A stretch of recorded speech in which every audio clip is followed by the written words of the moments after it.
Boa noite, irmãos. Que a graça e a paz do nosso Senhor Jesus seja com cada um aqui, com cada um que nos assiste na IPPTV. Quero te convidar a abrir a sua Bíblia em Filipenses, capítulo 2.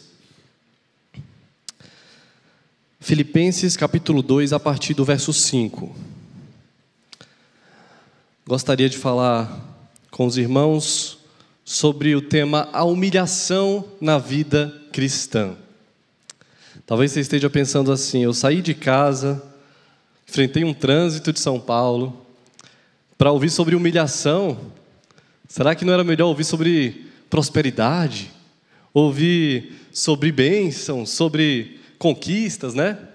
Será que se colocássemos o nome desse culto como um culto da vitória, não daria mais visualizações, né? Mais likes? Por que falar de humilhação?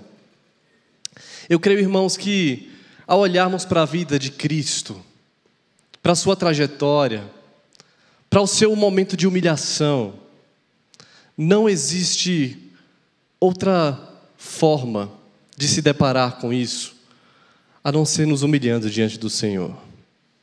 E o texto que nós iremos ler nos levará a isso. Observe comigo Filipenses, capítulo 2, do verso 5 ao verso 11. Diz assim a palavra do Senhor: Tende em vós o mesmo sentimento que houve também em Cristo Jesus, pois ele, subsistindo em forma de Deus, não julgou como usurpação o ser igual a Deus. Antes, a si mesmo se esvaziou, assumindo a forma de servo, tornando-se em semelhança de homens, e reconhecido em figura humana, a si mesmo se humilhou, tornando-se obediente até a morte e morte de cruz. Pelo que também Deus o exaltou sobremaneira, e lhe deu um nome que está acima de todo nome, para que ao nome de Jesus se dobre todo o joelho nos céus, na terra e debaixo da terra, e toda língua confesse que Jesus Cristo é o Senhor, para a glória de Deus Pai. Amém. Vamos fazer mais uma oração? Senhor Jesus, nesse momento nós clamamos, Pai, que o Senhor fale profundamente aos nossos corações. Nós cremos que foi o Senhor quem nos trouxe até aqui, que foi o Senhor quem direcionou cada irmão também para clicar nesse vídeo e assistir esse culto, e que nós possamos ser confrontados pela Tua palavra nessa noite, Pai. Para a honra e louvor do Teu nome é que nós oramos. Amém. Queridos, o contexto dessa passagem é muito curioso. O apóstolo Paulo plantou a igreja de Filipos. Essa foi uma igreja que se tornou parceira em seu ministério, a ponto de que, agora que Paulo está preso em Roma, a igreja envia um irmão chamado Epafrodito para levar uma oferta até Paulo. Então era uma igreja que investia financeiramente também no apóstolo. E certamente, junto com essa oferta, Epafrodito leva até Paulo algumas informações sobre como está aquela igreja que ele havia plantado lá em Filipe. E, aparentemente, naquela igreja, haviam muitas discussões entre os irmãos. Era uma igreja missionária, afinal ela estava enviando dinheiro para Paulo, mas era uma igreja que em seus relacionamentos carecia de uma exortação. Havia divisão, havia grupinhos, as famosas panelinhas, né? Havia partidarismo, irmãos que não se davam bem uns com os outros. Tanto é que no capítulo 4 desta carta, Paulo faz uma exortação às irmãs Evódia e Síntique. E havia ali então desunião, fofoca, falta de unidade. Por isso Paulo escreve essa carta para tratar sobre algumas coisas. Primeiro, para agradecer a oferta que havia sido enviada a ele.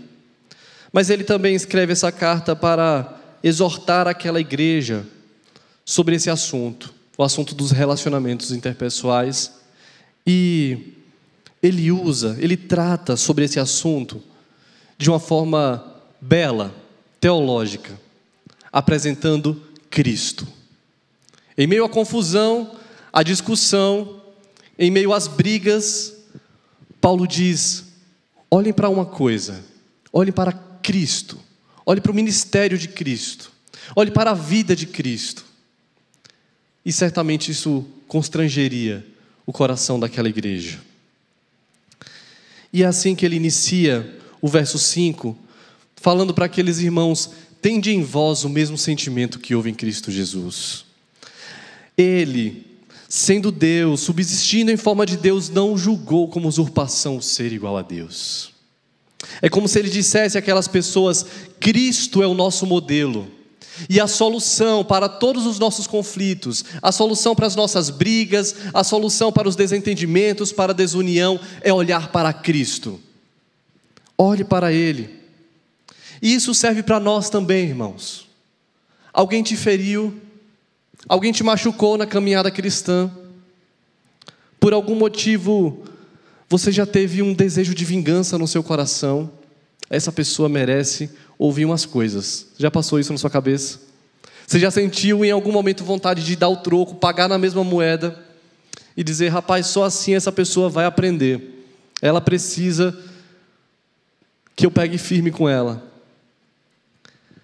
Será que você já pensou aquela famosa frase, né? Eu sou crente, mas não sou besta, né?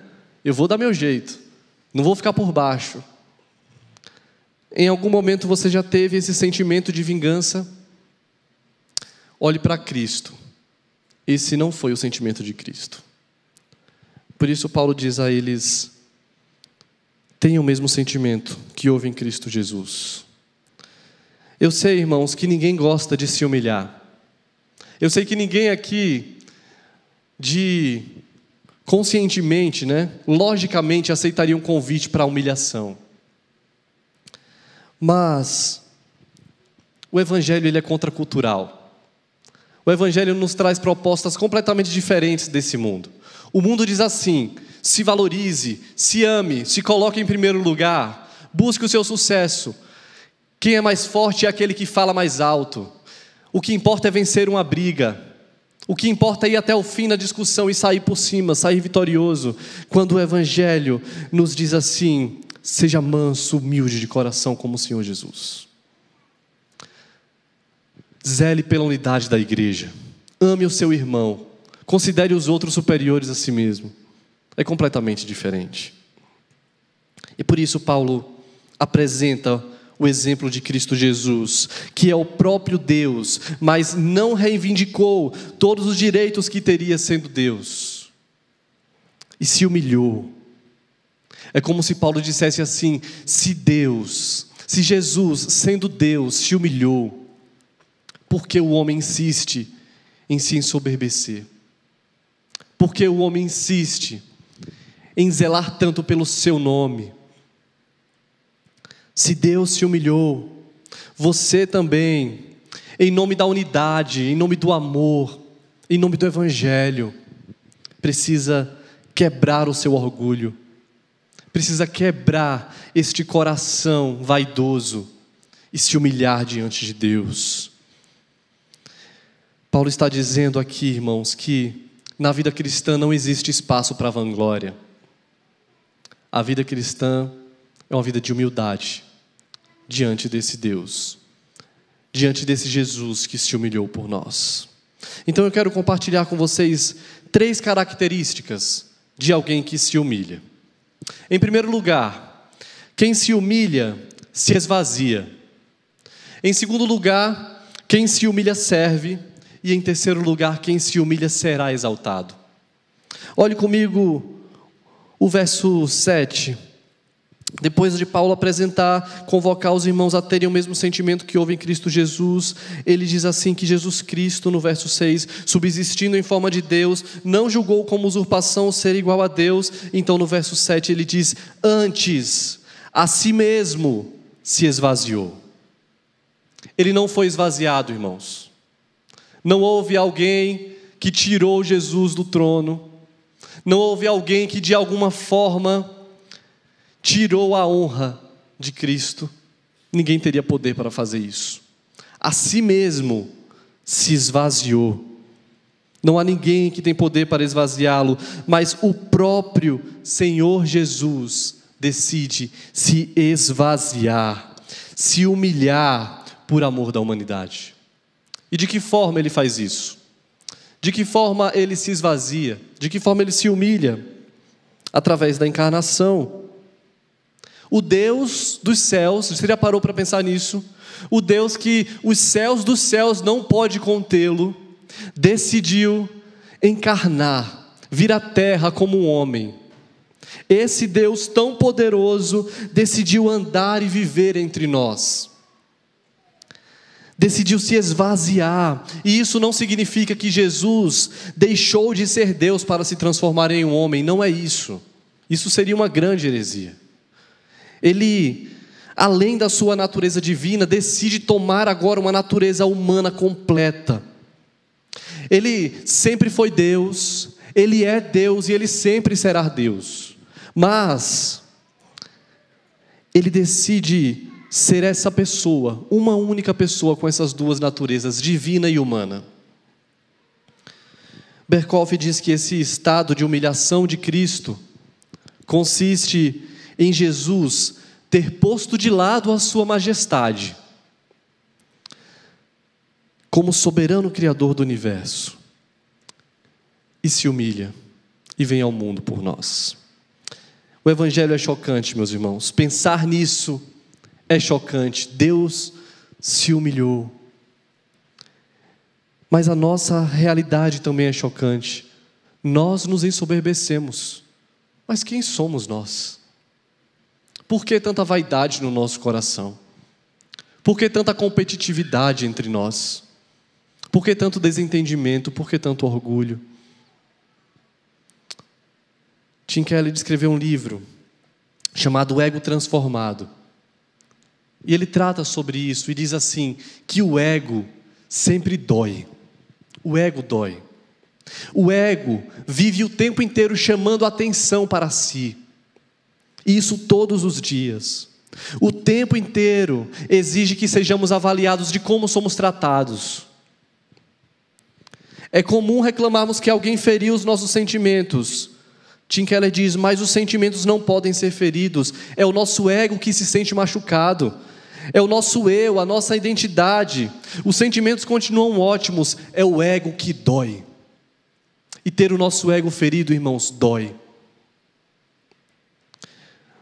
Existe algo que precisa ser corrigido no nosso coração. Esse pecado, esse orgulho, essa soberba que há em nós precisa ser quebrada diante do exemplo de Cristo Jesus. E é aí que entram os valores do reino, onde coloca todas as ideologias desse mundo de ponta cabeça. No reino, o fraco é forte. No reino de Deus, o grande é pequeno. No reino de Deus, quem serve é o maior. Por isso, irmãos, Cristo nos ensina com sua vida que nós devemos nos humilhar, nos esvaziar deste ego e servir. Então quem se humilha se esvazia, mas quem se humilha também serve. Veja comigo a continuação do verso 7, depois dele dizer, antes a si mesmo se esvaziou, ele fala, assumindo a forma de servo. Jesus decide se encarnar como homem, mas a sua decisão não é que isso aconteça dentro de um palácio de luxo. Jesus não encarna como homem em um lugar luxuoso. Ele decide nascer em forma de servo. O seu estado de humilhação é tão grande que ele, por espontânea vontade, decide que seja assim. Decide nascer filho de um carpinteiro, em uma cidade obscura, em uma posição humilde. O Rei dos Reis, o Senhor dos Senhores, decide vir ao mundo e servir. Vem para servir e não para ser servido. Meu irmão, existem tantos conflitos no meio da igreja. Tantos conflitos entre nós, em nossas famílias, entre nossos amigos, com os nossos colegas de trabalho, que poderiam facilmente serem resolvidos se houvesse esse sentimento, se o nosso ego fosse quebrado, se nós lutássemos contra esse desejo, contra essa soberba que há em nós. Quantos de nós, irmãos, temos o desejo apenas de ser servido, nunca de servir. Quantas pessoas vêm até a igreja e esperam que aqui também sejam servidas o tempo inteiro. Acham até que o culto é feito para servi-la. E se o louvor não está do meu agrado, se o pregador não é do meu agrado, se a temperatura não está do meu agrado, o culto não serviu. Mas é hora de lembrarmos, irmãos, que o que estamos fazendo aqui é um serviço a Deus, não a nós. O culto é o momento que nós prestamos um serviço ao Senhor. É para isso que nós existimos, para servir. Quantos irmãos também abandonam a fé ao passar por provações, por dificuldades, acharam que ao se converter a vida seria perfeita. Depois de aceitar a Cristo, eu não quero me humilhar, eu não quero servir, eu não quero sofrer. Mas o convite da Escritura é para assumirmos essa vida de humildade, de mansidão, de serviço, de esvaziamento, de amor ao outro, de serviço a Deus. Você foi chamado para servir. E o texto continua no verso 8, mostrando esse exemplo de Cristo, que a si mesmo se humilhou, tornando-se obediente até a morte, e morte de cruz. Note que Cristo foi ao estágio máximo da humilhação. Cristo, por sua própria vontade, se entrega, se esvazia, serve e decide morrer da forma mais humilhante possível. Morte de cruz. Não existia outra forma mais humilhante do que essa. Mas o nosso Deus decidiu morrer assim. A si mesmo se humilha, torna-se obediente até a morte e morte de cruz. E antes de morrer nessa cruz, o Senhor Jesus foi perseguido, Ele foi rejeitado, Ele sabe o que é ser humilhado, Ele sabe o que é sofrer. E talvez você pense assim: eu já passei por tanta dificuldade na minha vida, as pessoas já zombaram tanto de mim, já riram tanto de mim, já me fizeram tanto mal, já me desprezaram tanto. Olhe para Cristo, Ele sabe o que é sofrer, Ele conhece a sua dor. Aliás, Ele experimentou isso de uma maneira infinitamente mais profunda e se entregou à morte de cruz. A vida de Cristo foi uma vida de serviço. Em seu ministério, Ele serviu os doentes, serviu os desamparados. Ele fez tudo isso sem buscar recompensas de homens. Serviu até a morte. E Ele não morreu porque fracassou. Cristo não morreu porque os homens fizeram uma cilada e Ele caiu nessa cilada. A morte de Cristo não aconteceu porque tramaram contra Ele ou porque Ele foi enganado, mas Cristo morre naquela cruz por amor. Ele se humilha por amor. Morre uma morte de cruz por amor a mim e a você. Ele chega ao ápice da humilhação na cruz. Mas o texto vai nos revelar agora que se Cristo chegou ao ápice da humilhação, Ele também chega ao ápice da exaltação. Veja comigo o verso 9. Pelo que também Deus o exaltou sobremaneira, e lhe deu o nome que está acima de todo nome, para que ao nome de Jesus se dobre todo o joelho, nos céus, na terra e debaixo da terra, e toda a língua confesse que Jesus Cristo é o Senhor, para a glória de Deus Pai. Jesus se esvazia, se humilha, mas o Pai o exalta.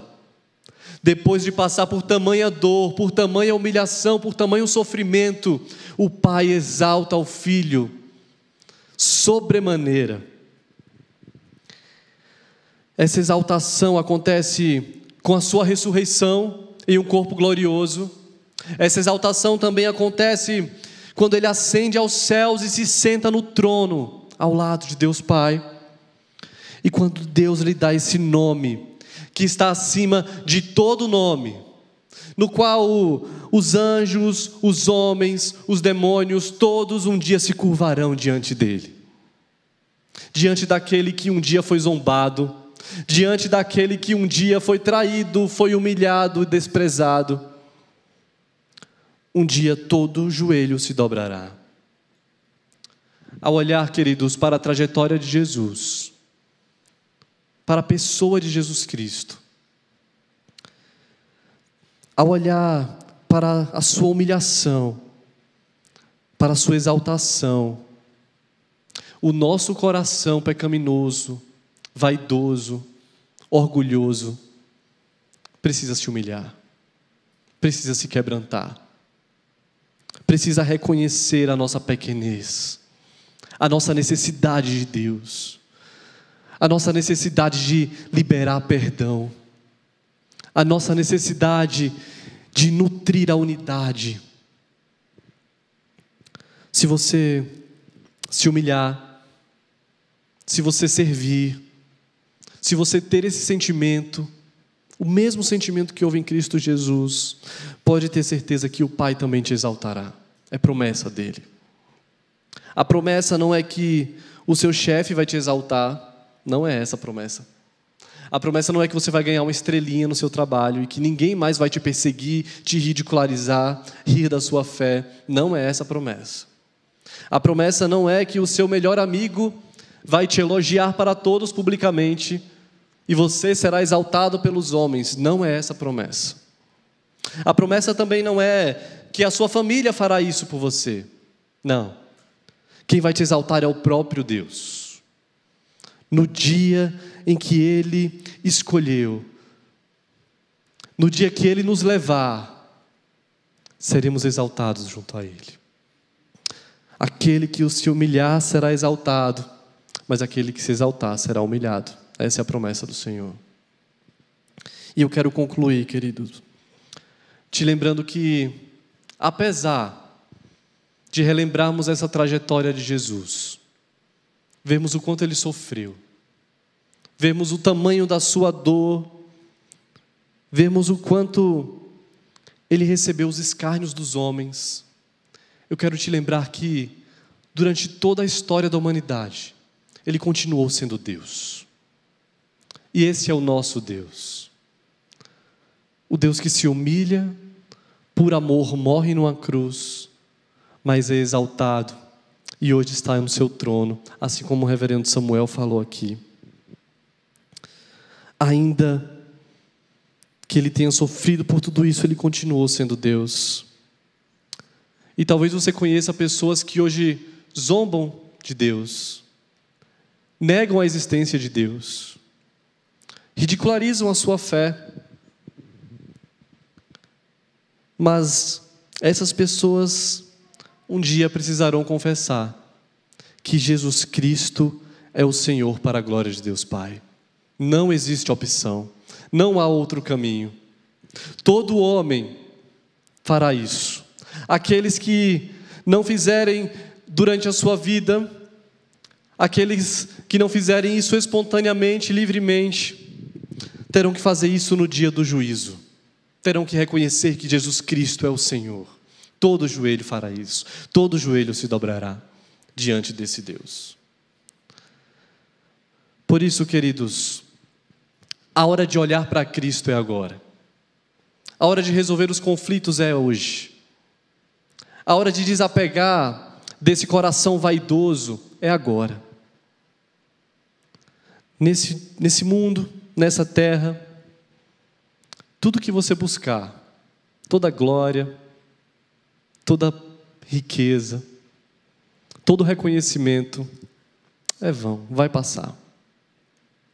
Mas se olharmos para o Senhor, se tivermos os nossos olhos fixos no Senhor, então um dia, ainda que nessa vida experimentemos a humilhação, a rejeição, a dor, um dia seremos exaltados com Ele. E essa é a nossa esperança. Por isso, entregue o seu caminho ao Senhor. Hoje mesmo, declare com os seus lábios que Jesus Cristo é o Senhor para a glória de Deus Pai. E eu quero ler novamente o verso 9, 10 e 11. Pelo que também Deus o exaltou de sobremaneira e lhe deu o nome que está acima de todo nome, para que ao nome de Jesus se dobre todo o joelho nos céus e na terra e debaixo da terra, e toda língua confesse que Jesus Cristo é o Senhor, para a glória de Deus Pai. Glória a Deus por isso. Que essa realidade, irmãos, constranja o nosso coração e nos leve para mais perto desse Deus. Em nome de Jesus. Deus nos abençoe. Vamos fazer mais uma oração? Senhor Deus, o Senhor nos conhece, Pai. Sabe das nossas necessidades, sabe do nosso coração vaidoso, sabe quantas vezes, Pai, nós entramos em uma discussão e nos faltou humildade, nos faltou liberar perdão.